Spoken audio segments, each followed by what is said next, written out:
कितने भागों में बांटा गया है? 3 भागों में। कौन कौन सा? स्वर, व्यंजन और विसर्ग। इतना हम लोग कल पढ़ चुके थे। उसमें से स्वर संधि के हमने भेद लिखे थे। कितने भेद हैं? 5। कौन कौन से? दीर्घ, गुण, यड़ और अयाद। ठीक है, ये पार्ट किसके हैं? हमारे स्वर संधि के। और अभी हमने कौन सा पार्ट सिर्फ पढ़ा हुआ था कल? ये वाला, दीर्घ वाला। ठीक है, दीर्घ वाला। अब इसके बाद धीरे धीरे करके इनको पढ़ेंगे एक एक। उसके बाद जब ये वाली सारी कंप्लीट हो जाएंगे तब हम किस में पहुंचेंगे? व्यंजन संधि। व्यंजन के बाद फिर विसर्ग में। ठीक है, बस पूरी संधि में हमें इन्हीं तीनों को पढ़ना है और इन्हीं तीनों से ही पूरी संधियों का निर्माण होता है।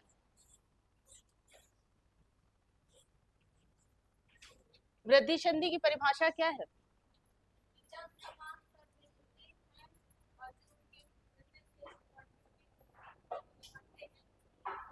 कौन से वर्ण बनते हैं? जब समान स्वर मिलते, क्या बड़ा बनता है? स्वर की व्यंजन। जब कोई समान स्वर आपस में मिलते हैं और उनके परिवर्तन से बड़ा, मतलब कि क्या बनता है? स्वर बनता है, ना कि व्यंजन। ठीक है, स्वर के मेल से क्या बनेगा? सिर्फ स्वर। दो स्वरों के मेल से बनने वाला जो वर्ण होगा, स्वर होगा, वो हमारा क्या कहलाएगा? पहले तो वो स्वर संधि कहलाएगा। लेकिन अगर हम दीर्घ पढ़ रहे हैं तो दीर्घ का मतलब है दो समान स्वरों की पुनरावृत्ति। जैसे आ के साथ आ मिलने पर उसका क्या हो जाना? उस वर्ण का दीर्घ हो जाना। दीर्घ मतलब बड़ा हो जाना। तो वो हमारा किस संधि का उदाहरण कहलाएगा? दीर्घ संधि। दीर्घ का अर्थ ही क्या है आपका? बड़ा। ठीक है,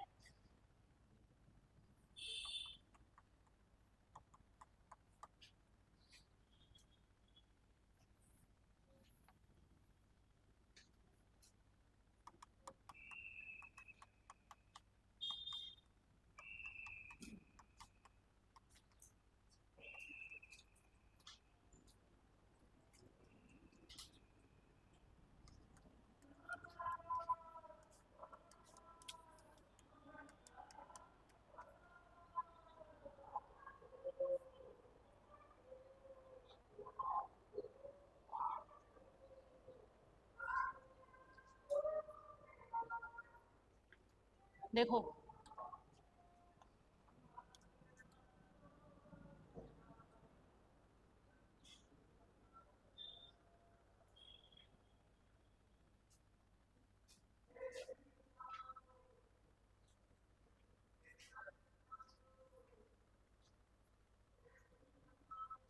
ठीक। अभी इसको देख लेते सर। जैसे हम लोग आ से अ तक लिखा हुआ है, ये क्या लिखे हुए हमारे? स्वर लिखे हुए हैं। एक को हमने इसको बना लिया, इस बॉक्स को क्या बना दिया? ए। दूसरा वाला क्या है हमारा? बी।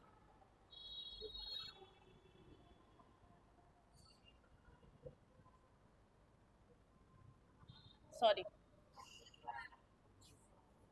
बता रही।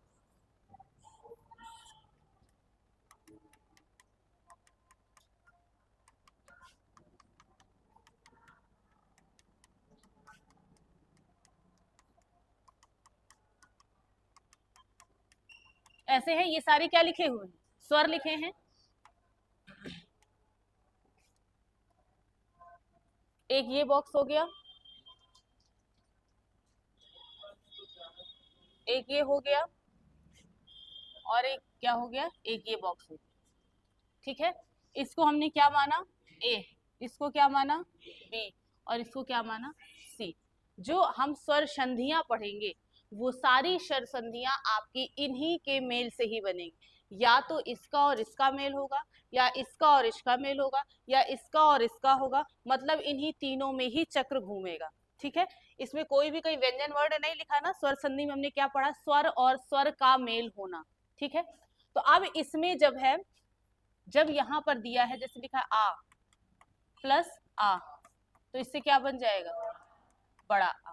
ठीक है, तो जहां पर ए प्लस ए मिलेगा उसमें आपका तो क्या बन जाएगा? वो ए ही बनेगा।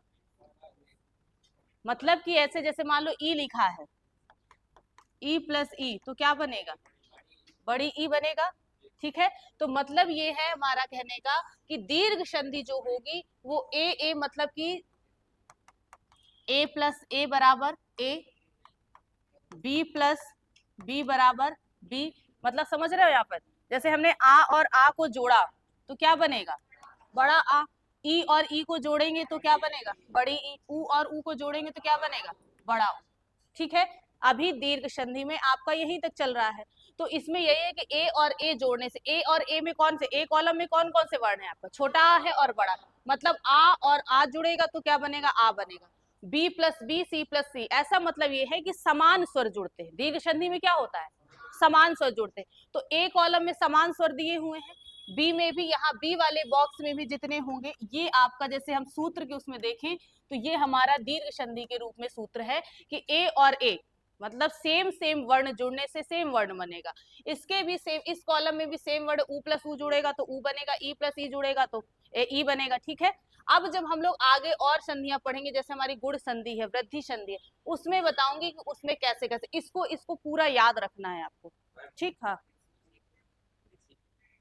अच्छा सॉरी वो लिख, यहाँ पर ऋषि आ जाएगा आपका। ठीक है, लेकिन ठीक है ऋषि वो भी इसी में ही आएगा, री प्लस री जुड़ के भी क्या बन जाएगा, बड़ी री बन जाएगा। ठीक, तो ये क्या है, इसको ये याद रखना है। ये कॉलम जो मैंने बना दी ये आपको इजिली याद करने के लिए है, ये कहीं रूल लिखा नहीं है। इससे हमें ये याद रहेगा कि ए कॉलम में जो भी वर्ण आ रहा है वो ए और ए जुड़ता है दीर्घ संधि में, बी प्लस बी जुड़ेगा, सी प्लस सी जुड़ेगा। जब हम गुण संधि पढ़ेंगे तो गुण संधि में ए और बी जुड़ेगा, ठीक है, बी और सी जुड़ेगा, ऐसे करके आएगा। ठीक, तो इसको ऐसे बना के लिख लीजिए, इसके बाद मैं इसमें बता रही हूँ सारे। नहीं, दीर्घ संधि नहीं, ये कॉमन सारी संधि, सारी स्वर संधियों का ही है। ठीक है, जैसे ये लिखा हुआ है आपका शब्द, क्या लिखा है, लघूर्मी। अब लघूर्मी को बनाओ, क्या बनेगा, लघु प्लस उर्मी, ये बनेगा।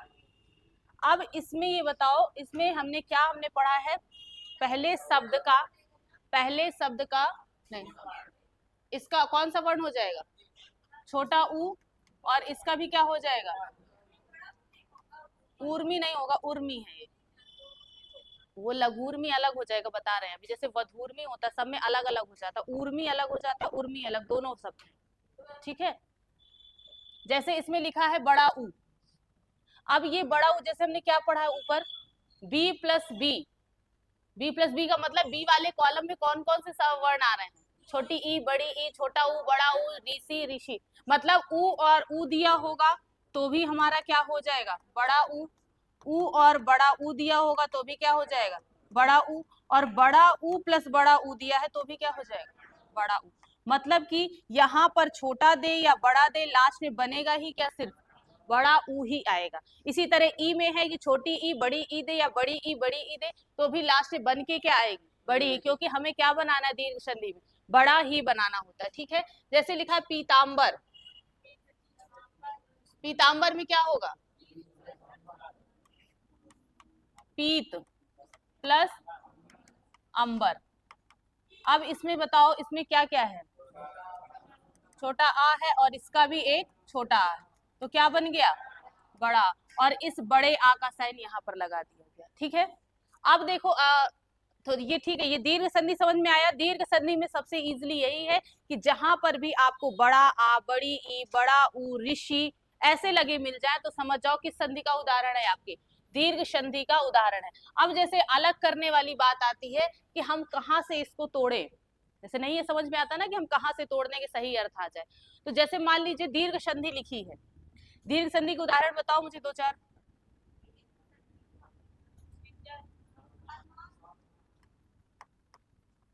उनके अलावा बताओ नए, महाशय और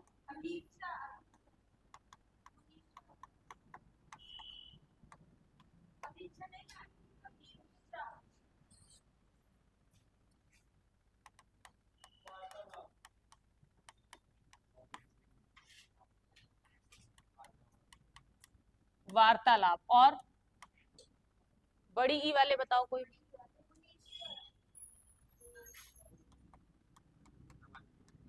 मुनीश्वर और हाँ गिरीश। ठीक है, अब देखो इधर, अब जैसे ये वाक्य शब्द लिखे हैं, अब हमें कंफ्यूजन ये हो जाती है कि हम इसको अलग कहाँ से करें, क्योंकि संधि में क्या होता है, विच्छेद किया जाता है ना, तो किस जगह से विच्छेद करें कि उसका सही अर्थ भी आए और हमें पता भी चल जाए ये किस संधि में है। तो पहली चीज हमें क्या देखनी है, दीर्घ संधि में हमें पता है कि या तो बड़ा आ लगा होगा, बड़ी ई होगी, बड़ा ऊ होगा और ऋषि होगी, बस 4 ही होंगे। ए आई ओ से मतलब नहीं है, हमें सिर्फ किससे मतलब है, बड़ी ई, बड़ा ऊ, ऋषि और बड़ा आ, इतना देखना है हमें। अब हमने ये शब्द लिख दिया, मान लो हमें नहीं पता ये किस संधि का उदाहरण है, लिखा है इसमें अभीप्सा, और हमें ये भी नहीं पता कि इसको अलग कहाँ से करें। ठीक है, तो अब इसमें किसकी मात्रा लगी हुई है, बड़ी की, जहां से मात्रा लगी हो उसी जगह से अलग कर दिया जाता है। ठीक है, जैसे लिखा अभीप्सा, तो इसको हम अलग कर देंगे तो क्या बनाएंगे, अभी प्लस ईप्सा, क्योंकि यहीं पे मात्रा लगी ना, देखो बड़ी भी की, तो बड़ी ई लगी, तो इसी जगह से इतना अलग कर दो और इतना अलग कर दो, जिस जगह से मात्रा लगी हो, हर संधि में बता रही हूँ अभी। जैसे हम लोग अभी आगे भी पढ़ेंगे, नरेश है, महेश है, दिनेश है, महेंद्र है, अभी आएंगे गुण संधि में आएंगे, ठीक है, महौषधि है, ऐसे शब्द आएंगे, तो जहां से मात्रा लगी हो उसी जगह से डिवाइड कर दिया जाता है। अब जैसे लिखा है विद्यालय, अब इसमें बड़ा आ कहां पर लगा है, इसमें लगा है ना, तो हम कहां से अलग कर दें, इधर से ही अलग कर दें। जैसे हमें कंफ्यूज हो रहा है कि हम वी और ध्यालय लिखें कि विद्यालय प्लस या अलग कर दें, ऐसे कंफ्यूजन हो जाता है ना। तो ये क्या है, सबसे पहले हमें ये देखना है कि मात्रा कहां पर लगी है, इसके साथ लगी है, और जिस वर्ण के साथ लगी हो उसी वर्ण से इधर वाला अलग कर दिया जाता है, इधर वाला अलग कर दिया जाता है। तो अब इसका क्या हो जाएगा, विद्याधन आलय। अब इसके बाद लिखा महाशय, तो अब बड़े आ की मात्रा कहाँ लिखी है, हा के साथ लगी है ना, तो हम हा के पास से ही अलग करेंगे इसको, तो इसको क्या कर दिया, महाधन आशय। अब इधर देखो, यहां पर क्या लिखा है, वार्तालाप, तो अब इसका क्या बनेगा,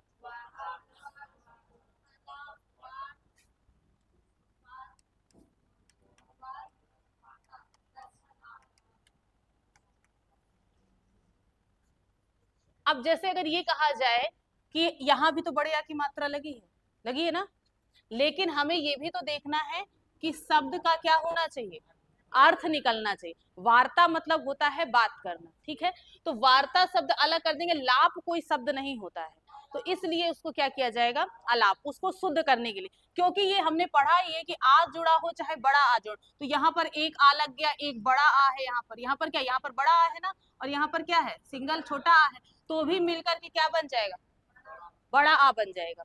ठीक, इसके बाद क्या है, मुनीश्वर, क्या होगा, मुनि प्लस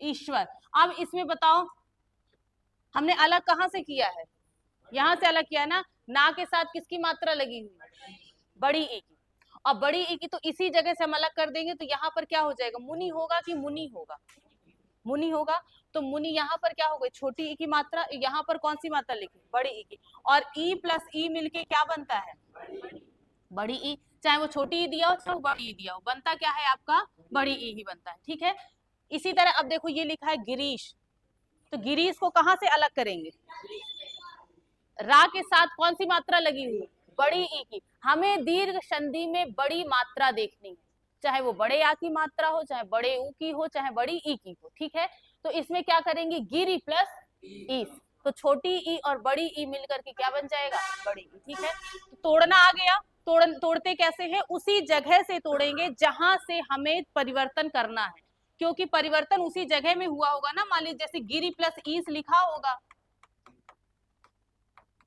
अब ये कहा गया होगा कि इसको जोड़ के बनाओ, तो इस ई और इस ई का परिवर्तन करके एक साथ क्या बना दिया गया है, बड़ी ई बना दिया गया है। ठीक है, इनको जोड़कर, ठीक, तो दीर्घ संधि में हमें क्या याद रखना है, छोटा आ हो या बड़ा आ हो, उसके साथ छोटा आ बड़ा आ दिया हो तो मिलकर क्या बन जाता है, बड़ा आ बन जाता है, ई और ई दिया हो तो बड़ी ई बन जाएगा, उ और उ दिया हो तो बड़ा उ बन जाएगा, री और ऋषि दिया होगा तो क्या बन जाएगा, ऋषि। जैसे हम बनाए ऋषि से बनाओ,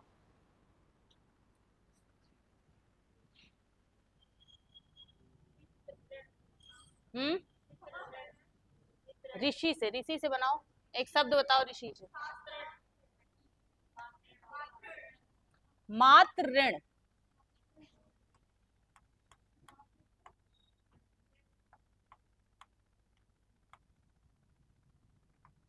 अब इसका क्या बनेगा, ये होगा। अब ये वाला जो होता है ये क्या है, ऋषि है, और एक ये है, दोनों मिलकर क्या बन गई, बड़ी ऋषि बन गई। ठीक है, तो इस तरह इसको याद रखना है कि ऋषि तक जितने भी वर्ण हैं वो अगर सेम सेम रिपीट हो रहे हैं तो उनका बड़ा बन जाता है। किस संधि में, दीर्घ संधि। पूछेगा भी आपसे कि जब समान स्वर आपस में मिलते हैं तो उससे कौन सी संधि के उदाहरण बनते हैं, तो दीर्घ संधि। ठीक, समझ में आ गया। अब दूसरी हेडिंग डाल लीजिए, दीर्घ के बाद कौन सी है आपकी, गुण संधि। किताब दिखाना,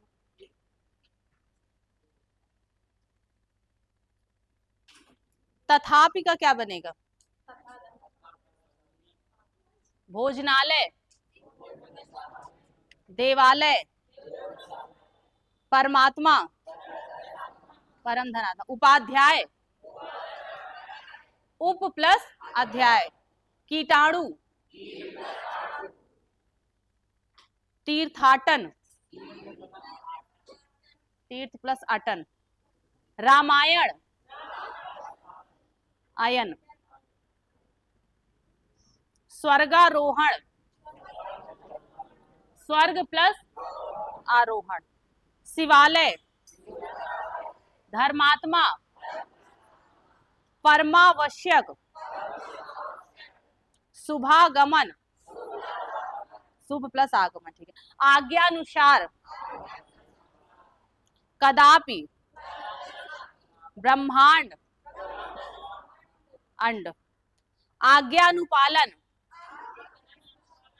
आज्ञानुपालन लिखा है ना, तो आज्ञा धन अनुपालन हो जाएगा। ठीक है, महाशय, रविंद्र, रवि प्लस इंद्र, कवींद्र,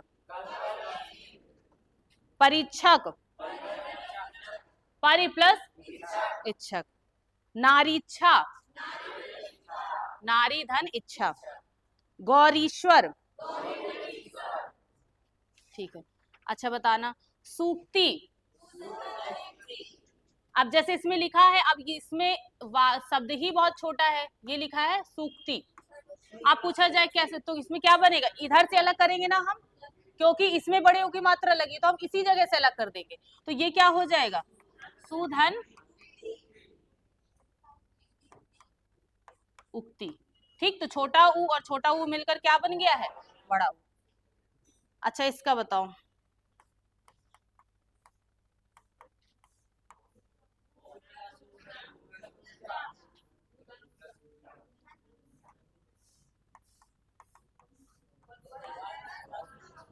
वधूधन उत्सव।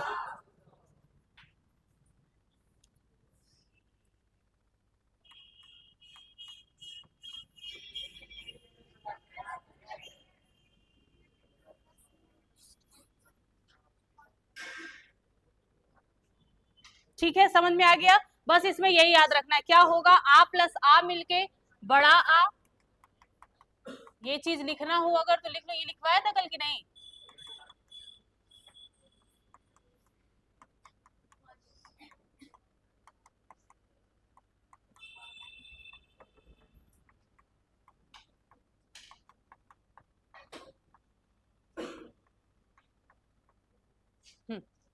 सिर्फ आपके यही वो है आपके दीर्घ संधि में, इन चार वर्णों का समान रिपीट होगा तो उसका क्या बन जाएगा, बड़ा बन जाएगा। ये किस संधि में होता है, दीर्घ संधि। आप डाल लीजिए गुण संधि।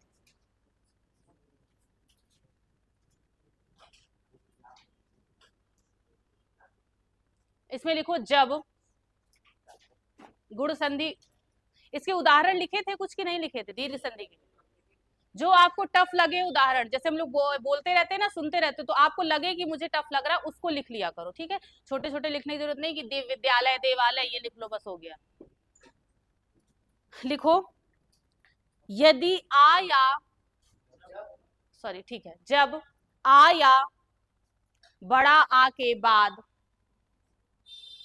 आ मतलब छोटा आ और बड़ा, ये जब आ या आ के बाद छोटी ई या बड़ी ई, छोटी या बड़ी ई कॉमा छोटा ऊ या बड़ा ऊ, जब आ या आ के बाद छोटी ई या बड़ी ई कॉमा छोटा ऊ या बड़ा ऊ कॉमा छोटी ऋषि या बड़ी ऋषि,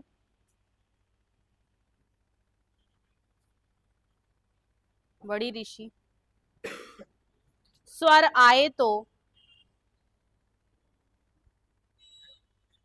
स्वर आए तो दोनों वर्ण, तो दोनों वर्ण आपस में मिलकर, आपस में मिलकर क्रमशः, आपस में मिलकर क्रमशः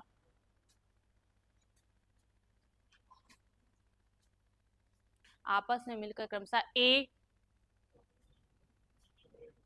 A O A comma O comma are,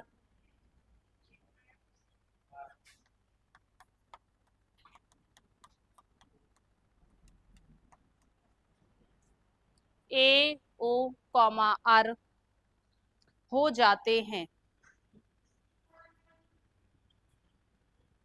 और इनसे बनने वाली संधि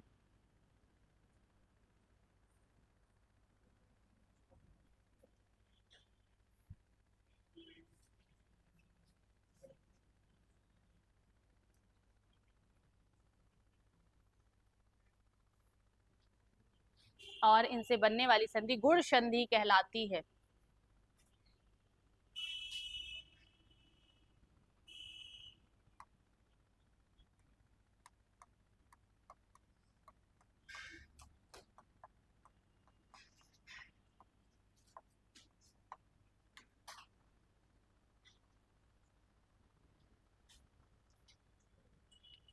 लिख लिया?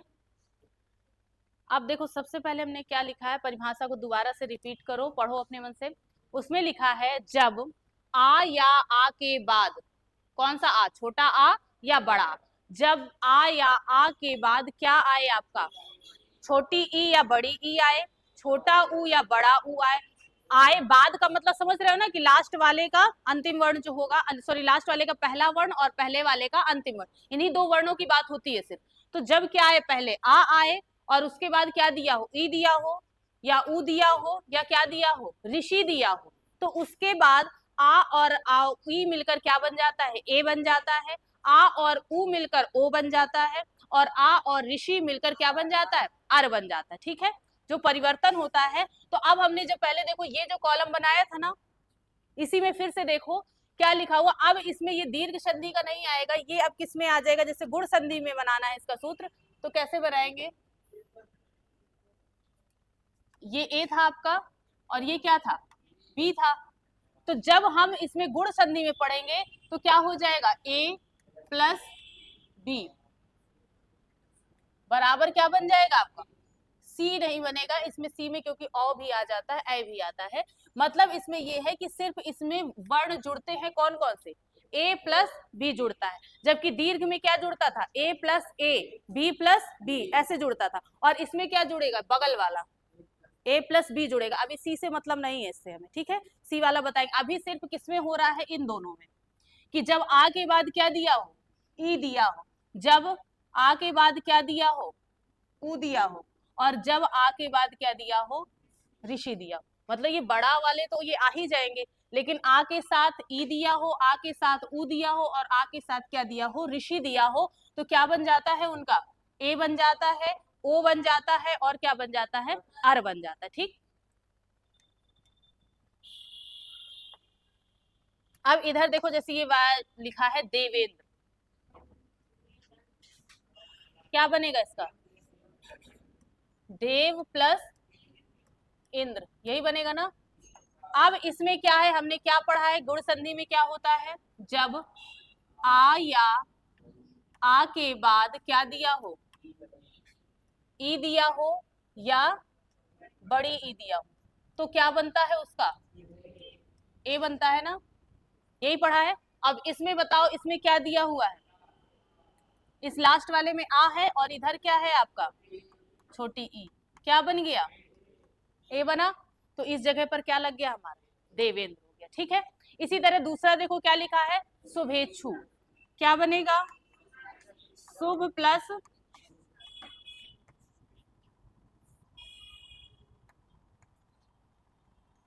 ये है। अब इसमें भी क्या है आपका, आ है और इसके साथ ये क्या है आपका ई, क्या बन गया, ए। तो ये क्या हो गया, एक ही मात्रा लग गई ना। अब इसमें भी देखो, जैसे हमने क्या बताया, अलग कहाँ से किया जाता है, जहां से मात्रा लगी होती है। तो इसमें कहाँ मात्रा लगी थी, वे में लगी थी ना, वा से, तो इसलिए यहां से हमने इसको क्या कर दिया, अलग कर दिया। इसमें कहाँ मात्रा लगी थी, भा में लगी थी, तो इसको अलग करके फिर इधर बना दिया। ठीक, तो हमें वो भी तो देखना है ना कि अर्थ जहां से स्पष्ट आ रहा हो, जैसे इसमें भी तो दो मात्रा लगी ऊपर वाले में।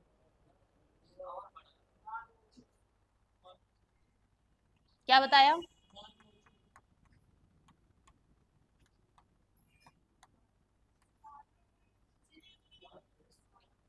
क्या बनेगा इसका,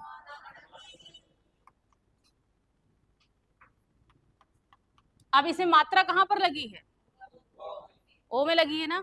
हमें तो ये भी तो याद रखना है कि अर्थ हमें सही निकालना है, हर जगह से नहीं तोड़ना है। अब क्या लिख दिया यहाँ पर, यही बनेगा।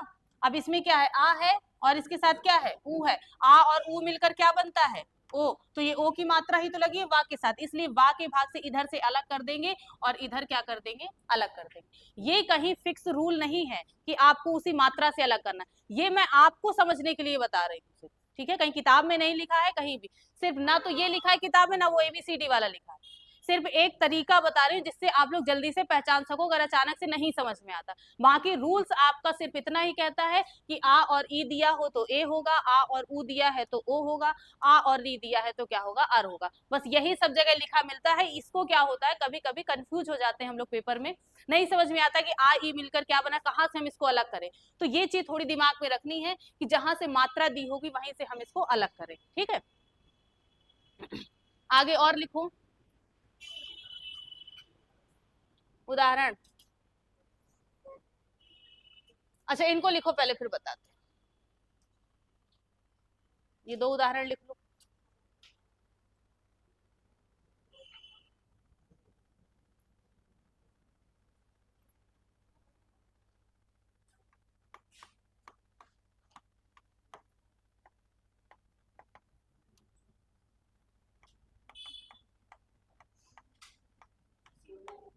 हम्म इसी के,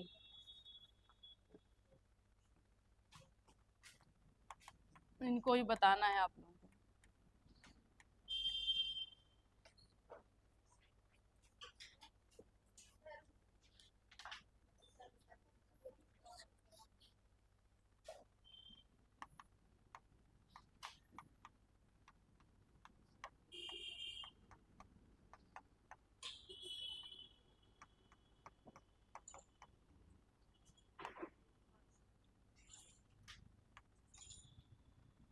ऊपर वाले बना लिए।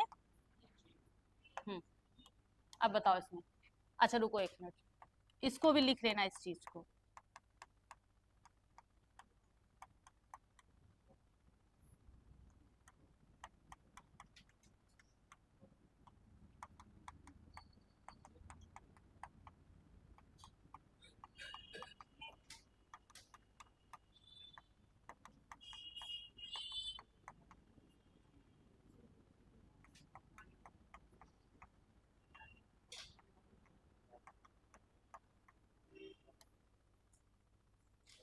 इसको लिख, ऐसे कॉलम बॉक्स में बंद कर लो इसको। मेन क्या है इसका, यही रूल्स है कि आ ई मिलकर क्या बनता है, ए बनता है, और आ और ऊ मिलकर क्या बनता है, ओ बनता है। ये तो हमने वर्णमाला में भी पढ़ा है ना।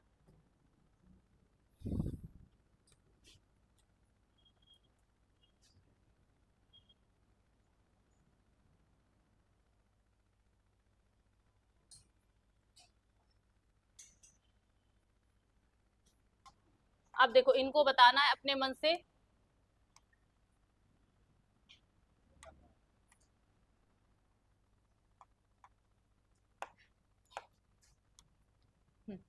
क्या लिखा हुआ है? इतरेतर, एक ही मात्रा लगी है। दीर्घ में हमने क्या पढ़ा था? बड़ा आ होना चाहिए, बड़ी ई होना चाहिए, बड़ा ऊ। और यहाँ पर क्या दिया हुआ? ए दिया है। इसके बाद आप इधर देखोगे तो क्या दिया है? ओ दिया है। इसके बाद यहाँ भी क्या दिया? ओ दिया। यहाँ भी क्या दिया? ओ दिया। आपको अचानक कॉमन दे देगा तो भी आप इसमें कंफ्यूज नहीं होगे, क्योंकि हमें दीर्घ में पता याद रखना है कि बड़ा आ, बड़ा ऊ और क्या होगी? बड़ी ई होगी। लेकिन इसमें क्या दिया? ए ओ अर दिया। और ए ओ अर किसमें होता है? गुण संधि में होता है। ठीक है, ये याद रखना। तो इतरेतर लिखा है तो इसका क्या बनेगा? इतर प्लस इतर। अब इसमें क्या छिपा है? आ, इसमें क्या है?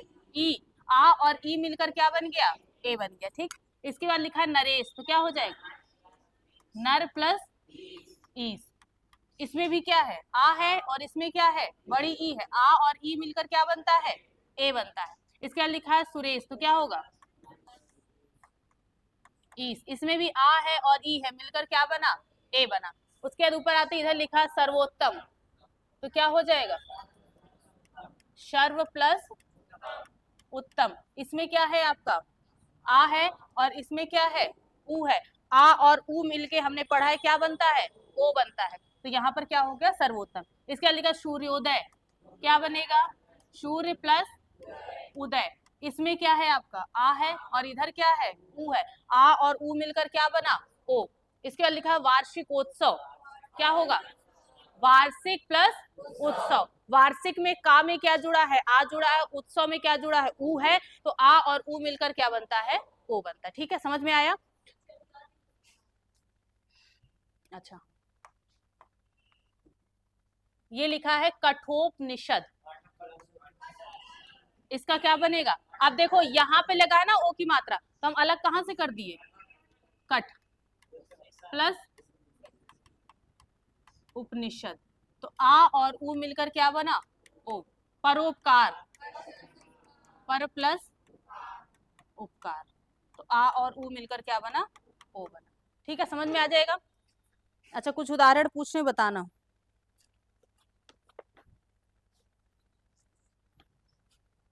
अच्छा, इसका बताओ।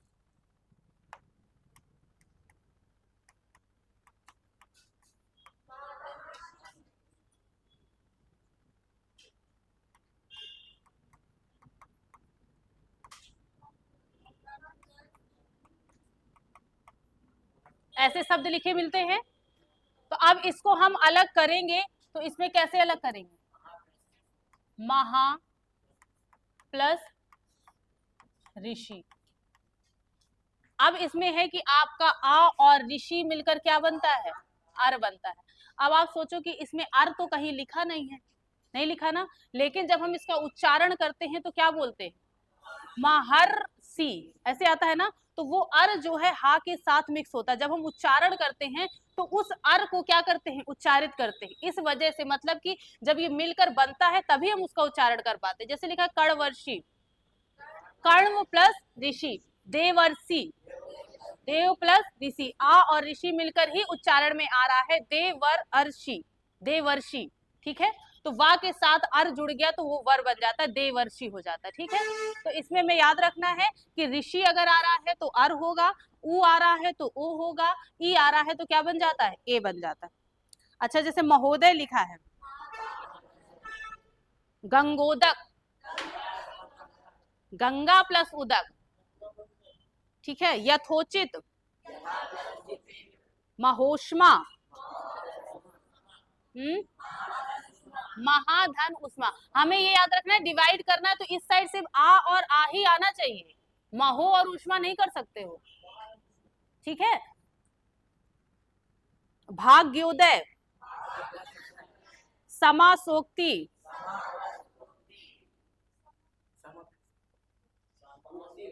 एक बार फिर से बनाओ। हम्म,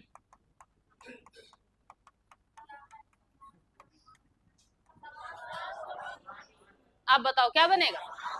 समास धन उक्ति। हम यहाँ से अलग करेंगे ना, और आप क्या कर रहे थे? सिर्फ इसको अलग कर रहे थे, तो वो सा कहाँ जाता? सोदाहरण,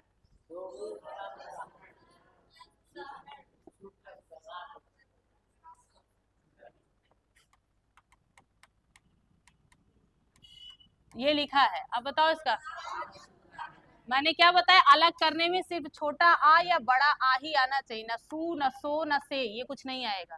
ठीक, तो इधर क्या हो जाएगा, सा प्लस उदाहरण। अभी आ जाएगा समझ में, बहुत अच्छे से संधि आ जाएगी, बस एक बार समझ बस लो अच्छे से, फिर कभी नहीं भूलेगी। सूर्योदय बताओ, चंद्रोदय, वीरोचित, किताब बंद करके बताना है, देखना नहीं किताब से। सर्वोपरि, सर्व प्लस ऊपरी होगा। महोदय, सॉरी हो चुका है। यज्ञोपवीत, यज्ञ प्लस उपवीत, यज्ञोपवीत बोला है, तो यज्ञ में ज्ञा में लगा है वो की मात्रा, तो यज्ञ हो जाएगा और उसके बाद क्या होगा, उपवीत होगा। प्राप्तोदक, बालोचित, जीर्णोद्धार, जीर्ण प्लस उद्धार। आप जितने इसमें उदाहरण लिखे हैं, इन उदाहरण को ही 2-4 बार रट लोगे ना, तो पेपर में इससे ज्यादा कठिन नहीं आता है। क्योंकि जब हम बार बार इनको उदाहरणों को पढ़ते रहेंगे तो हमें डिवाइड करना ऑटोमेटिक समझ में आ जाएगा कि कहाँ से इसको अलग करते हैं। जैसे कुछ कुछ तो आपको पहले से रट, जैसे विद्यालय हो गया, हिमालय हो गया, देवालय हो गया, तो कैसे तुरंत से बता देते हो, भले ही रूल्स ना पता हो, तो वो क्यों याद है, क्योंकि वो रट लिए हैं हमने। ठीक है, जलोर्मी, महोत्सव, धरेश, धरा प्लस ईस होगा, धरा माने धरती, ठीक है, धरा प्लस ईस। राजेश, राजा प्लस ईस। रमेश,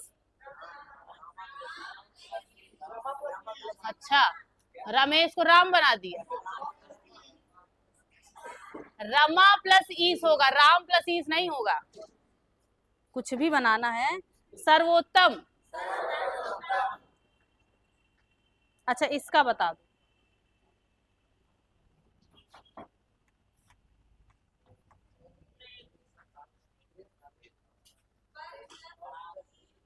देखना किसी को नहीं है, सिर्फ बता दो अपने मन से, सिर्फ रूल्स सोच के बता दो कि मैंने बताया कहां से इसको अलग किया जाएगा और क्या बनेगा।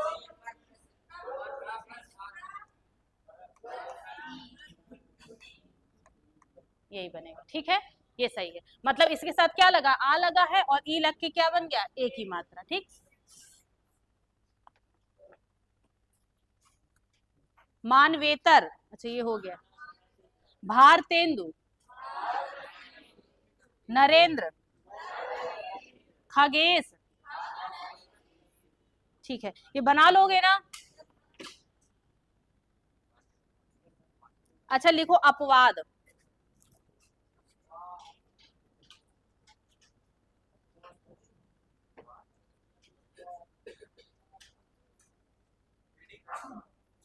गुण संधि में कुछ अपवाद हैं ऐसे वाले कि जिसमें हमें सिर्फ क्या देखना, गुण संधि में हमने सिर्फ पढ़ा क्या है, ए होगा, ओ होगा, अर होगा बस। लेकिन कुछ अपवाद ऐसे हैं जिसमें अ की मात्रा भी लगी हुई, जबकि अ की मात्रा वाले जितने शब्द हैं वो हमारे किसमें आते हैं, वृद्धि संधि के अंतर्गत आते हैं। ठीक है, लेकिन 2-4 उदाहरण हैं जो आपसे पेपर में पूछ ही लिए जाते हैं, और वो होते किसके अंतर्गत है, गुण संधि के। लिखो,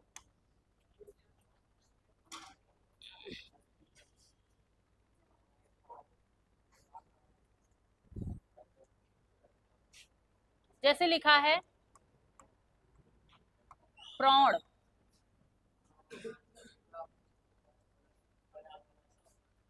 क्या बनेगा, अगर देखा जाए तो वृद्धि संधि अभी हम जब आगे पढ़ेंगे तो उसमें अ की मात्रा आती है, हमें उसमें पहचानना होता है कि अगर ए लगा है, औ लगा है तो किसके अंतर्गत आ रहा है, वृद्धि में।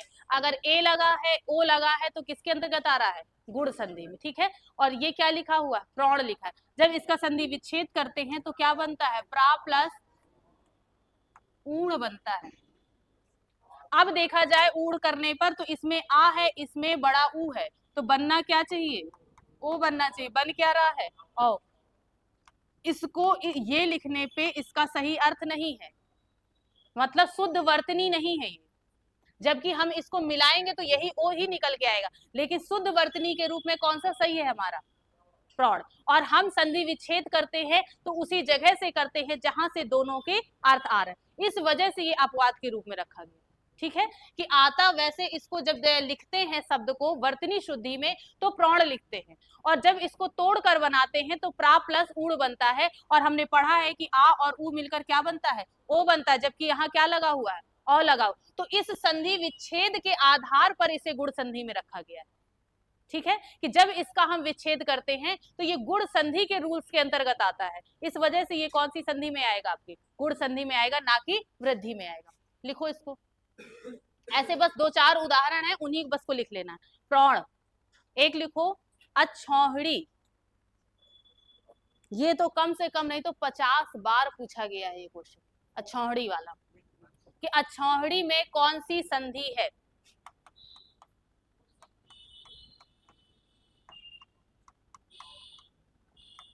या तो कभी इसकी संधि पूछ लेता है या कभी इसका संधि विच्छेद पूछ लेता है।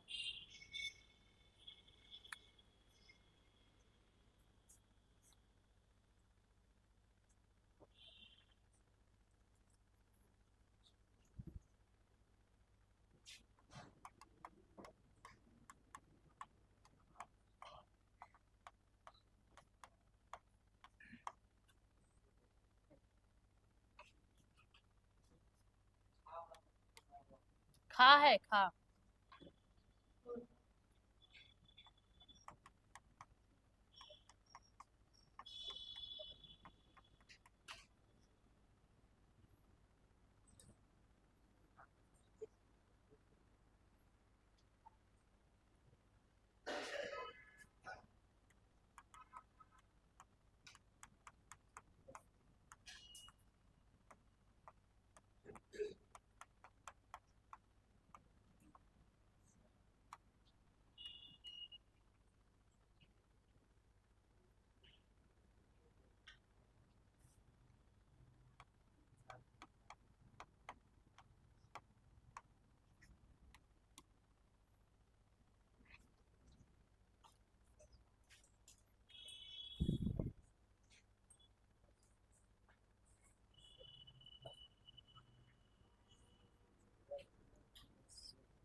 इन दोनों को आपको बनाना है।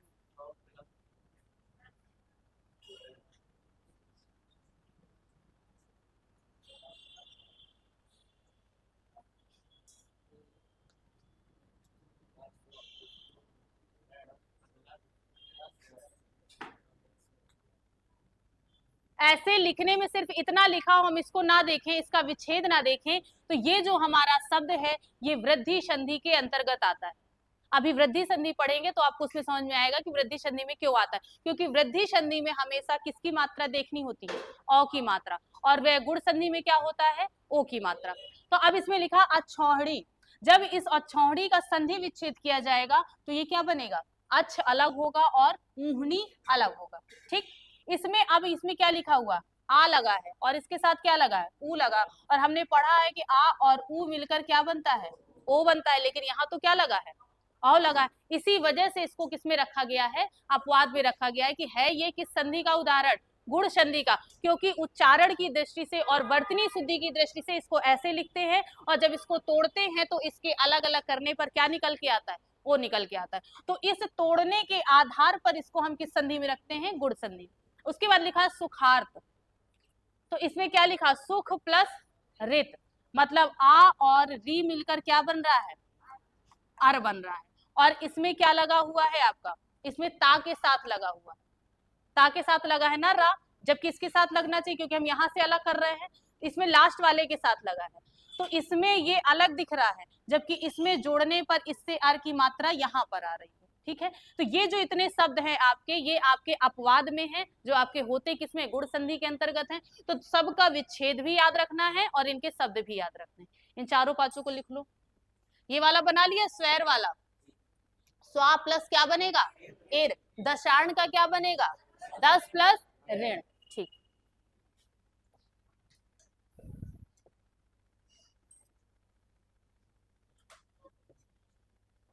ठीक है। तो यहां तक हमारा कंप्लीट हो गया। कौन कौन सा आपका, दीर्घ संधि और गुण संधि। दीर्घ संधि में क्या होता है, समान स्वर दिए होते हैं। गुण संधि में क्या होता है, ए प्लस बी, मतलब कि आ के साथ ई, आ के साथ उ और आ के साथ ऋषि दिया हो। तो क्या बनेगा, आ ई मिलकर ए, आ उ मिलकर ओ और आ और ऋषि मिलकर अर। इसको बार बार रिपीट करना है, माइंड में बार बार याद करना है, तब याद होगा। ठीक है। और इसके बाद कल हम लोग पढ़ेंगे वृद्धि, यड़ और अयाधि, तीनों कंप्लीट हो जाएंगे।